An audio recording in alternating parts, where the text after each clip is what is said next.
So what is Tartaria?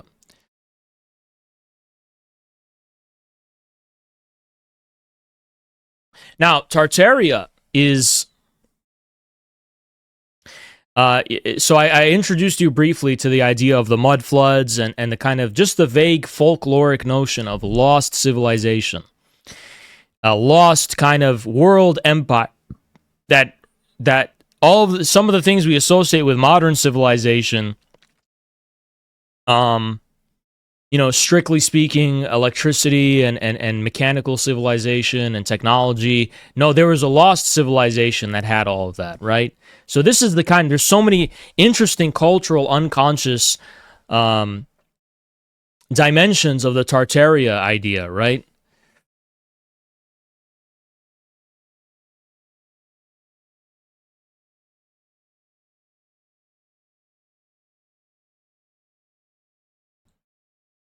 Can you please ignore mud floods? Unironically, we're not retarded. Okay, there's no mud floods. All right, I don't care if there were. I don't care about that. That's completely not relevant to what I'm saying.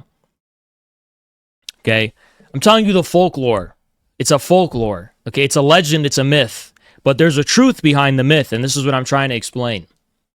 So, recall my earlier lectures about Dawla, or the revolutionary dynasty. Recontextualizing Marxism in a broader history already has precedent in our community through Michael Hudson. History as a history between debtors and creditors. This transcends, in many ways, the traditional Marxist framework of distinct modes of production, which have their own logic of class struggle. This is a meta-historical understanding of history, according to which it's a conflict between debtors and creditors. Well, another kind of meta-historical conflict I think Marxism needs to accept, dark Marxism, or this is dark Mali, is the logic of dynastic change as a guiding principle of all historical change, right? The dynastic logic of revolutionary change, which is a kind of more A, cosmological, B, cyclical understanding of his history. Then traditional social democratic Marxism from the Second International created a framework of linearity, right? Whereas I here am kind of talking about something more cyclical, right? A dynastic kind of time. Now, let me explain the precedent for this notion of cyclical dynastic history and the precedent it has within Marxism and why it's probably necessary for a Marxism in the 21st century. So first of all, who was it that in the Marxist tradition talked about the dynastic cyclical logic of historical change? It was Friedrich Engels. In Friedrich Engels' description of the changes within the Islamic world, he gives a description that almost one for one comes from Ibn Khaldun. Ibn Khaldun is the one who kind of creates this framework that I'm building off of, right? But Engels supposedly was exposed to him directly or through secondhand sources. Engels describes the process whereby barbaric, rural, nomadic people eventually are marginalized by a corrupt, sedentary urban center, which becomes decadent. And so there's this constant cyclic process whereby the nomads come and overthrow the center and reinvigorate civilization from its decadent pattern, restore equality, restore justice, restore a notion of egalitarianism. And then they become the settled, corrupt aristocrats of the sedentary civilization. And the cycle repeats. Then there's these new nomadic people, and on it goes.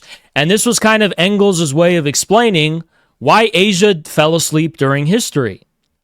He understood that this was a principle, that this was a logic that held true for every civilization outside of Europe.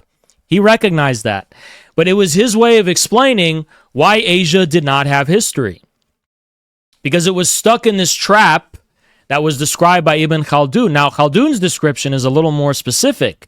Ibn Khaldun said that the nomadic tribal peoples have something called asabiya. Okay, asabiya is a deeper type of tribal nomadic cohesion and solidarity and egalitarianism and law and justice. Because when you're a nomad and you have nothing except what you can carry on your back or on the back of your donkeys and horses and camels, the only real currency that holds is law, is honor, right? That applies equally to everyone, regardless of status. And Khaldun said that sedentary civilizations degrade this prior form of solidarity, leading to inequality, corruption, and decadence of culture and dishonor. And there's a cycle, he called it the dawla. The dawla for him was a kind of temporal, dynastic logic of state power, where the state basically is this organism that has a life cycle just like a human being does. And for Khaldun, there's different points in the life cycle of the dynastic kind of power, right? There's the early period where Asabiya is very strong. The nomads have conquered the sedentary armies. They've taken power. This is a kind of ascendant revolutionary period, right? This is the beginning. This is a revolutionary period, right? Then toward the middle, this is a kind of Pax Dawla, right? This is the prosperity, stability, peace. This is the apex moment, consolidation, right? Then there's the downward trend of decadence, corruption, inequality, injustice, oppression, and so on and so on. And on the cycle goes. And Khaldun theorized that this life cycle, this was a general life cycle of states and of civilization more generally, right? I'm giving it to you in a very broad and crude way in terms of my description. And this is what Friedrich Engels kind of secondarily describes in his description of the Asiatic mode of production, at least as applied to the Islamic world. But it also held for Chinese dynasties in India and so on, right? This general principle of barbarism and civilization and the dialectic of nomadic and sedentary is a pattern that is recurring throughout all of world history, everywhere in the world, even among the Mesoamerican people.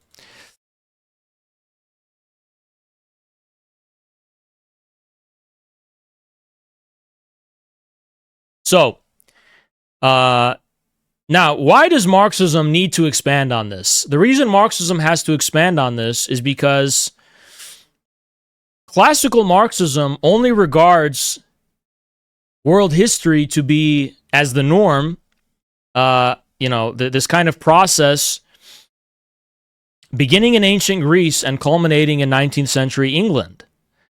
But now that we're entering a multipolar age, replete with the various experiences of revolutionary events throughout multitudes of different disparate civilizations, it should kind of strike us as obvious that the trajectory of world history described by Marx and Engels, which they imported one for one from Hegel, by the way, at least the zone of the development of spirit, that was the exception. That wasn't the norm.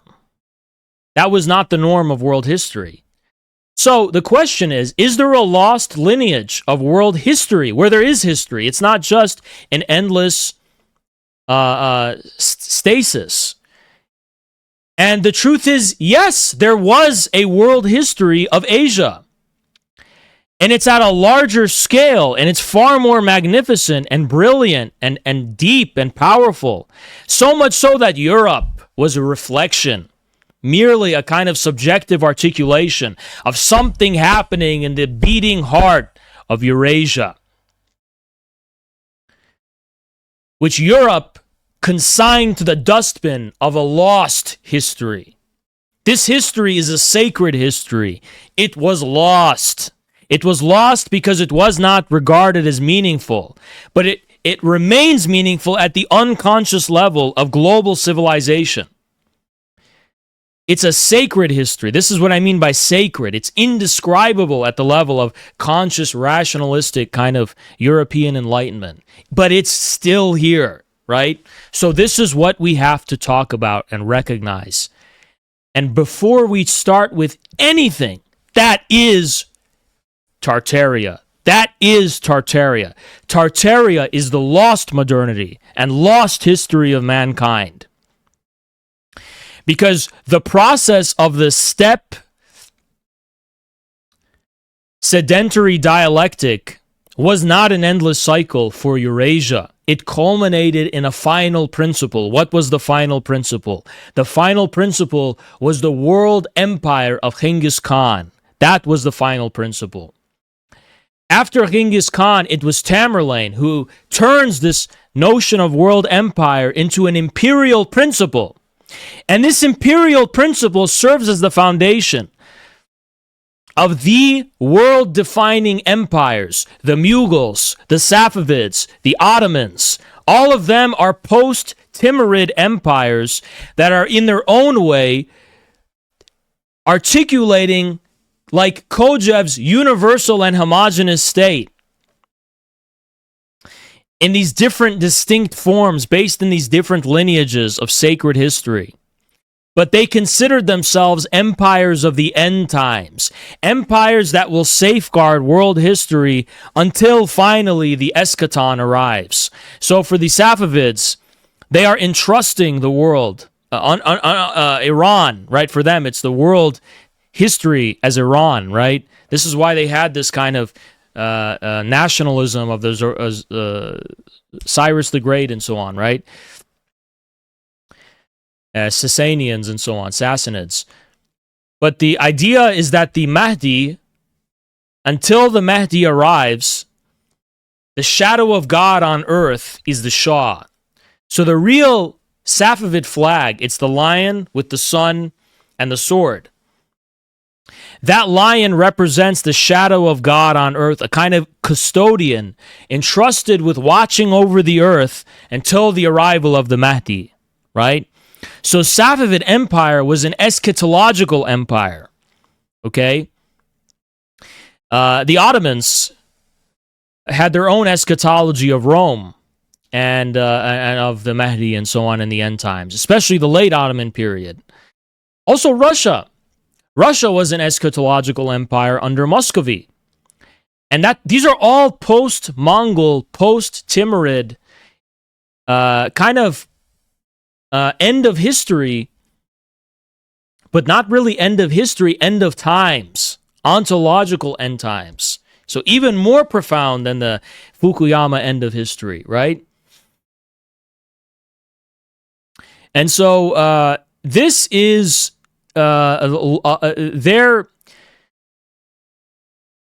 that history of Eurasia that culminated in this kind of final empires, final understanding of this is the end of the history itself, the end of the world, the end of civilization.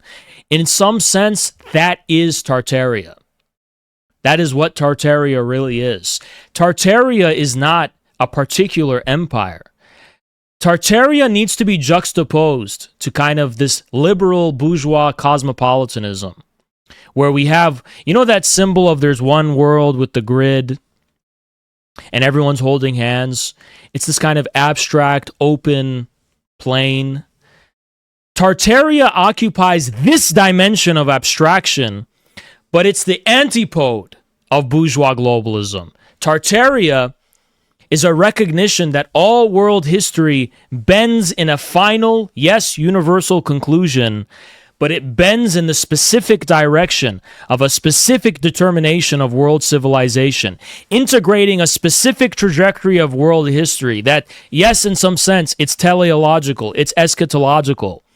It's taking from first principles an original spark, an original tendency that develops and culminates into something specific form and visage of mankind. That is what Tartaria is. Tartaria is a kind of antipode of bourgeois cosmopolitanism.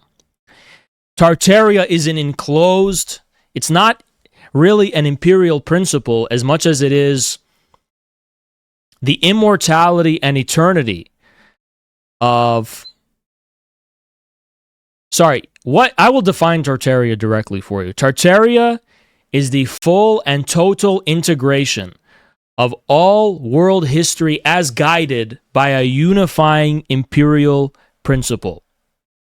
And this principle, the key to this principle, what is the imperial principle? What is it? It's a specific kind of logos that Ibn Khaldun was onto describing, and Engels was onto describing. The cycle of civilization of the Dawla, right? This becomes sublimated after the world empire of Genghis Khan into a principle. So it's not just a passive cycle that's happening. That turns into a sign, a symbol. That is the imperial, that is the meaning of the imperial, should I say, principle, right? Where does meaning come from? Meaning comes from the relationality of within the symbolic, right? And a signifier, what it signifies is a cycle, a relationship, or a pattern. So the imperial principle of Tartaria signifies the immortality and the eternity of this deeper revolutionary logic of world history. Kind of logos, a signifier of a logos, right? And so this is what Tartaria really means. The cycle of civilization, let's just accept, bare bones, without getting into it too deeply, that there is a cycle and metabolism of what we call mankind's history. There's the inceptual period, the revolutionary period, there's the consolidation period, and then there's the decadence, right? If we turn this into a cycle, it no longer has to be so normatively loaded, and we can actually discover this kind of cycle as it's a dialectical logic, okay, of how the processual logic underlying all things, even organisms in nature, even geological patterns, even whatever, these oscillations and fluctuations are behind every apparently stable thing in the world. That's just the truth. Everything is based on a process of motion. Motion has this kind of cyclical dimension. Now, it's not a perfect cycle like an eternal return. It's a spiral, like in a Hegelian logic, of course. But there is an underlying logos of the cycle, right? And this is kind of the sacred dimension of Marxism that is forbidden according to Western social democratic, positivist Marxism. Marxism, in a sense, in a specific qualified sense, does have a metaphysical stake. It's not metaphysics because it's dialectical. It's cosmological, right? And Tartaria is meant to reflect or denote or, refer to this kind of... Tartaria is neither simply a land nor a polity. Tartaria is kind of this abstract space of all world history. It's an integral logic of world history. It's not an abstraction set against the real cumulative weight of mankind's history. It's an integral principle of world history. That's what Tartaria is. So where is Tartaria? Well, literally speaking, Tartaria is Eurasia. But Tartaria is also everywhere where the story of mankind's world history is unraveling. Tartaria is there. We are in Tartaria. We live in Tartaria. If we regard ourselves as experiencing and dwelling within and partaking in a history that is the total integration and culmination of everything that has come before, we are in Tartaria. And if we can recognize a principle guiding this history, we have entered Tartaria, so to speak. Because Tartaria is not simply a passive culmination of history. It's the entire integration and culmination of history as recognized to be guided by a central unifying principle. The unity of these two things is Tartaria. So it's not simply an imperial principle, and it's not simply a land, like a natural land. Tartaria is the unity of both as a fundamental material substance and weight of world history. Tartaria is communism, in a sense. Tartaria is communism freed from its abstraction. If Marx knew that we can call communism Tartaria, he would have. All he did was distinguish himself from all the self-proclaimed communists. You know, Marx was not a communist in the way his contemporaries were at all. He called them crude communists. He called them utopian socialists. The specific way that Marx and Engels qualified their communism was so specific to them that we could simply say, if they had another word, they probably would have used it to specify that, right? And such specifications happened organically. Social democracy happened. They hated that word. But then Bolshevism happened. Then Marxism-Leninism happened. Right? We're not done with that yet. We have to continue.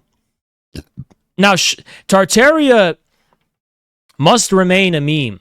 Because the minute you take it so literally and so seriously, you enter a kind of cringe LARP, right? So it must remain a meme. But do you guys know how there's a meaningfulness of the meme? It's not simply meaningless. Like what it actually means.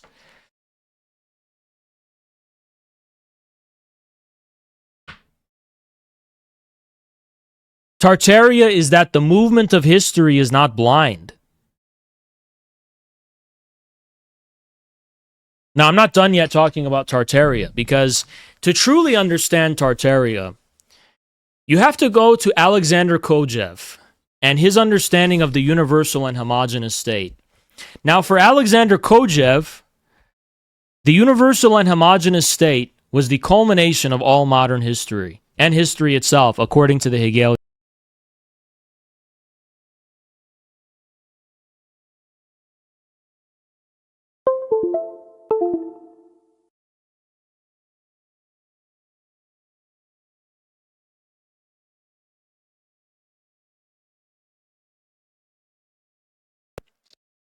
Now look, Kojev was an idealist, okay?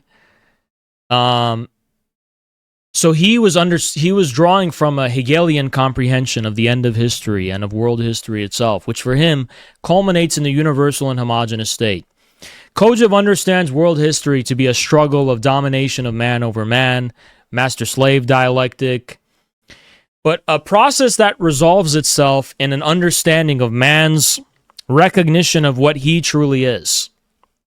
For Kojev, the essence of man is a substanceless, self-negating, or self-relating negativity that is radically temporal and whose development comes at the expense of the natural determinations of the world. For Kojev, he played specific emphasis on the dimension of desire. When you desire something, you're oriented towards something that is not here, that doesn't exist, that you don't have, right? For Kojev, what this actually reflects is a kind of substanceless negativity at the heart of what propels human history forward.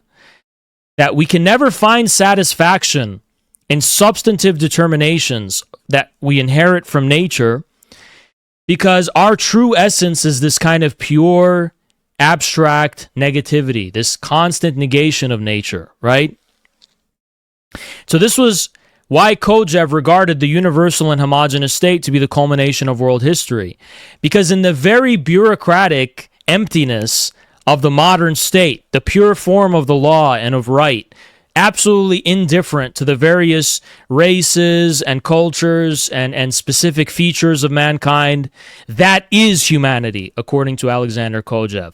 You know, Marxists, when they say the bourgeois state is just formal, it's not the content, right? It's formal equality, it's not real equality. Kojev would say this formal purity of the state is mankind. This empty form, that's all it is. It's an empty form. The content is not human.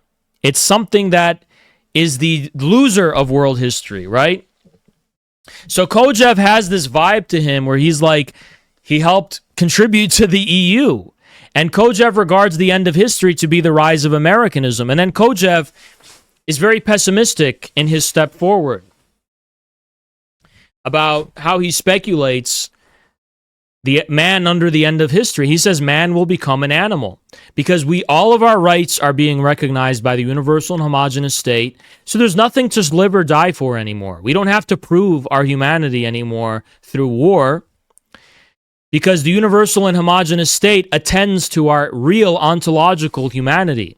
So what Kojev basically concluded from that is that all that remains is our animal existence, which Kojev interpreted through the rise of consumerism, passively fulfilling our sensibilities, our senses, our consumption, food, hedonism, entertainment, and Nietzsche's last man, basically, right?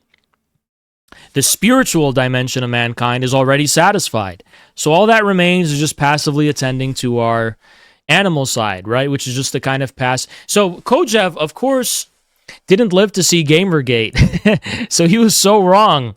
He's so wrong how even at the level of consumerism, how much is at stake, how much meaning people attribute to these objects of consumption. They give them a transcendent status where they're no longer consuming Pokemon. Pikachu reflects their very ontological dignity as a man or as a woman or as a transgender or as a fat lesbian, disabled transbian. I don't know. He could not foresee this. This is precisely what Alexander Kojev couldn't foresee. This whole notion of we're just going to become harmless, passive human animals, absolutely not. That's not what happened. Okay?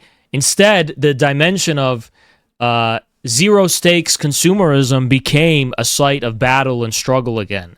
Now we have the dimension of information warfare. Also, another thing Kojev couldn't foresee, but he should have through Carl Schmitt, the rise of partisanship, global heterogeneous partisanship versus the global 9/11, basically, right? Terrorism, irregular warfare, or in a non-bad guy way, Hezbollah, right? So, now something Kojev did not do. He was too presumptuous. He's a brilliant thinker, of course. But Kojev, his central presumption, which was false and which was wrong. I have a fucking headache. Oh my God. And I'm all out of water too. His central presumption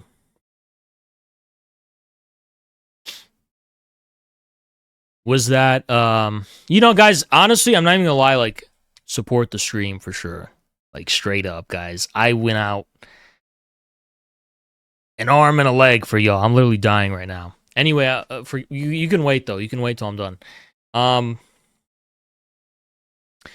Kojev basically was too presumptuous because he didn't understand how this universal and homogeneous state comes to affect itself and acquire self-relationality.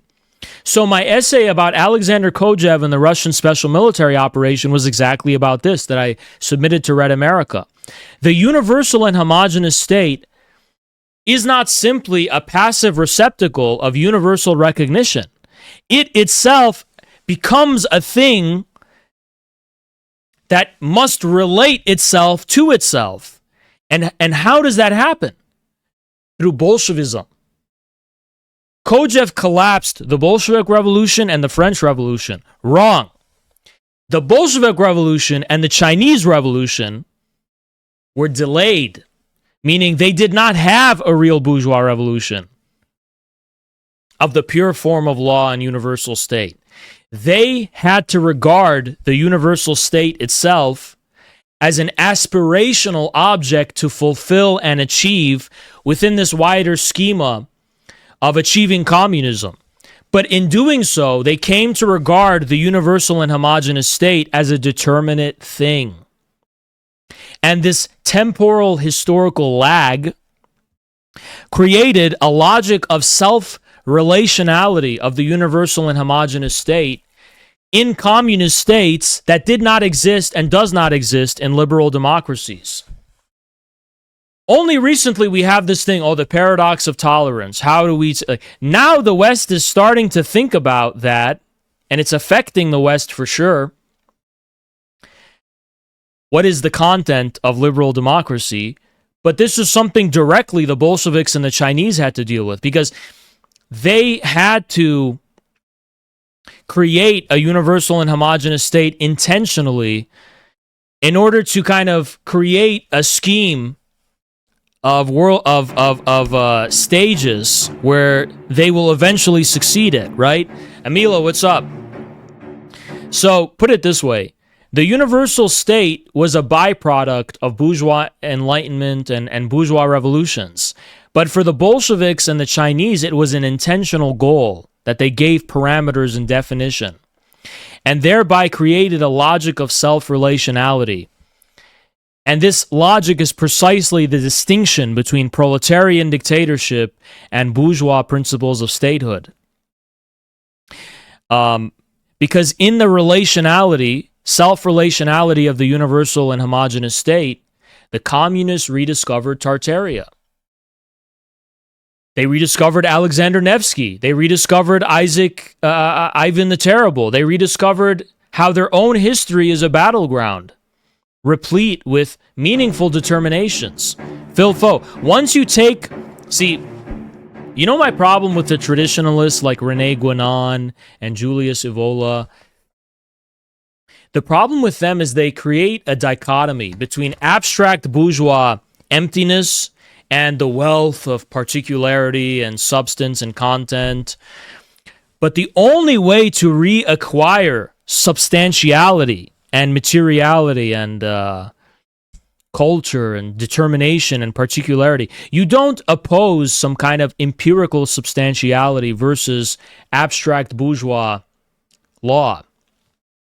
You don't do what Nazis did and say, we are the master race, we are the blood, our Germanness and our German blood, let's jack off ourselves for being German, Aryan, whatever. You know, the problem is that German, of course, there's many problems, but even by its own logic, German kind of revolt against the modern world simply took the very logic of bourgeois modernity and applied it to racial determinations or perceived racial determinations and so on and so on. They never escaped the one-sidedness of bourgeois modernity, where this is the pure form and it by itself is the thing. It's a pure form that you can posit in front of you, and that's the thing.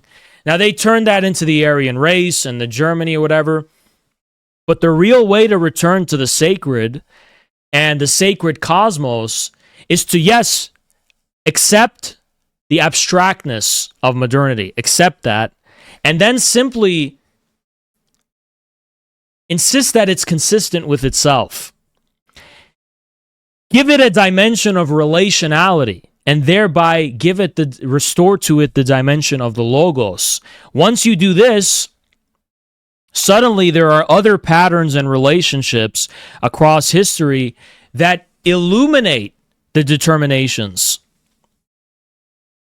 of your pre-modern past. And what, see, like Alexander Nevsky was not intentionally trying to be a mythological, legendary, whatever. It's like there's a deeper relationality here. And the terms of of course, the terms of the relation is a meaningless abstraction, but that's precisely what abstraction is. To abstract is to take something out of the context of its relationships, right? So the real rediscovery of pre-modern sacred cosmos comes not when you reject modernity, but when you impose upon modernity the kind of self-relationality. That's what gives it determination. Now remember Hegel's logic. Hegel's logic, it doesn't begin this way per se, but it's known as beginning with being and nothing. So you begin with being, okay? Well, being actually turns out to be nothing. Well, nothing actually turns out to be being. So being and nothing keep sliding in and out in between each other, right? Okay, then for Hegel, this sliding in and out of each other of being and nothing is becoming. And becoming, Hegel takes to the next stage as this is being determinate. So how does being acquire determination for Hegel? In its self-relationality, it acquires determination. It begins as an abstraction, being, nothing. It's the same, being, nothing, being, nothing. Then he identifies that there is a relationship here. That's becoming. And becoming finally gives being the quality of determination. It's a something now, you see? Being doesn't become something until it's becoming. So this is the dialectical logic that is baked into Marxism. And I apply this to Alexander Kojèv's universal and homogeneous state, okay? The universal state becomes its opposite, and in and out, right? Until finally we can notice a relationship or a pattern of becoming, right? Finally, we can identify a determination, specific Chinese logos, specific Russian logos, and so on and so on. A pattern that illuminates forms and determinations previously taken for granted, but which actually were there all along within your civilization. So, ones if that makes sense to you. Oh, fuck. Guys, I you know, this is, I didn't do this stream to get views or something. Yeah,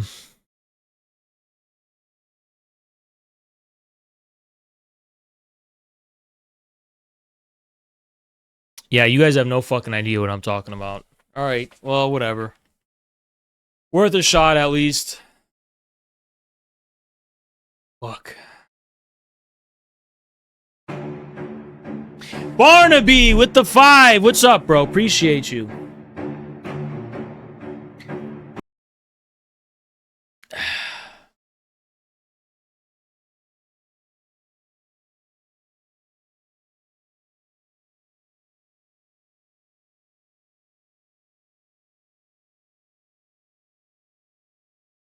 Man, I have a fucking crazy ass headache. Holy fuck.